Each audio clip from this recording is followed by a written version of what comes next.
My name is Paul Mozina. I live on Roker Street, and I sincerely appreciate this opportunity, and I want to thank you again, each of you, for the incredible amount of work you're putting into taking care of the city. I thank you very much, and we might not agree on everything, but I do appreciate your sincere efforts. And I wanted to speak to the wireless facility ordinance that you all are considering.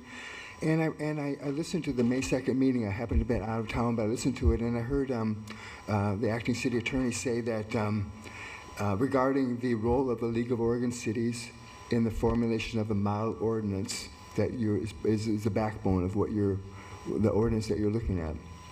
He said that if the League of Oregon Cities sat down and hammered out a model ordinance, at least for the right of way, that would pass FCC regulations would suffice for what the industry wanted.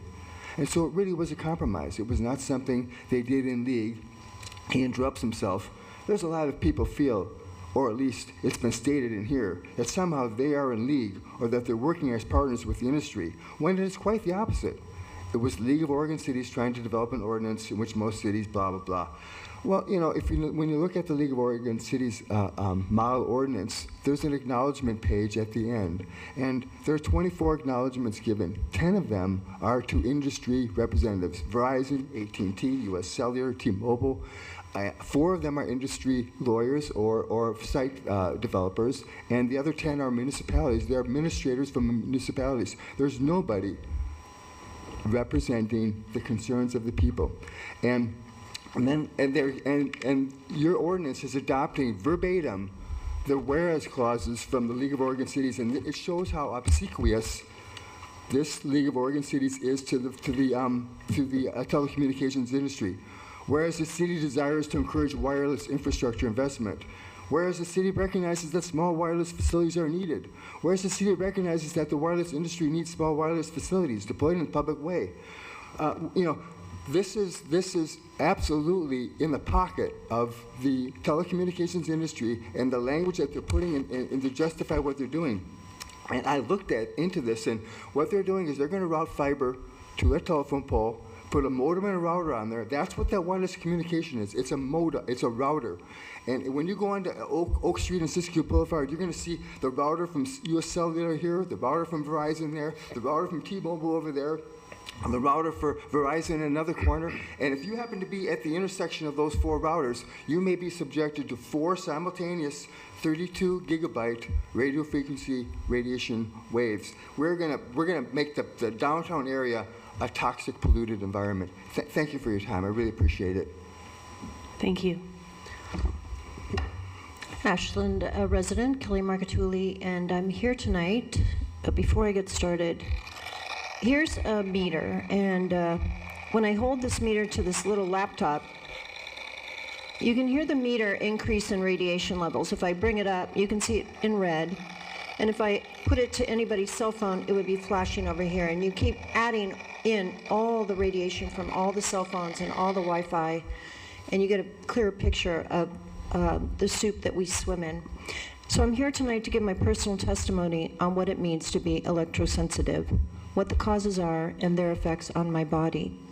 I recently returned from a week-long trip to my hometown of Los Angeles to care for my 91-year-old mom, who lives in the home that I was raised in. This area is now a highly toxic, radio frequency saturated environment. Every time I go back home, I become incredibly ill. After spending only a few hours in this radioactively saturated environment with all the cell towers, all the cell phones, homes, and businesses all using wireless technology, I'm a wreck.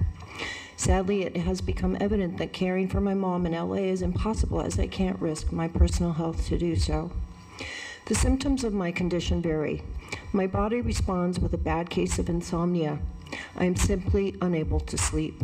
I toss and I turn, and I find that I can't shut down physically nor mentally. Then comes the neuropathy, where my hands and feet become numb and heavy. I also experience aches in my joints and muscles, and my heart at times has beat so fast with such pressure I've driven to the emergency room believing I was having a heart attack. I am also tormented by a high-pitched tinnitus buzzing inside my brain. This last trip, for the first time, I heard 2 high-pitched tones inside my head. It's awful. Sometimes the buzzing in my head gets so intense, I have thoughts of suicide. After arriving back in Ashland in my Wi-Fi protected home, I am finally able to get some sleep as my symptoms slowly subside and my tinnitus quiets to a tolerable level after a few days. Like the growing number of people who are electrosensitive around the world, I am now physically disabled. It's a very real condition with very real and greatly disturbing consequences. This is why I've been so passionately fighting for Ashland to be a haven from Wi-Fi and 5G bombardment. I must keep the faith that the community I live in cares about me and the many like me who suffer from electrosensitivity, people who suffer from this misunderstood disability. The community of Ashland is currently undergoing a big transition, investing in reconstructing every street corner in order to honor those with disabilities. Clearly, there is a desire to make life for those with handicaps better. Although my handicap is invisible and doesn't demand that I use a wheelchair, make no mistake, it greatly compromises my life. I believe council members take an oath to protect the well-being of the citizens of Ashland. Just like you wouldn't ignore someone with a physical handicap, I'm again asking that you not forsake those of us who suffer with this horrible condition. Please keep Ashland safe for all of us. Thank you.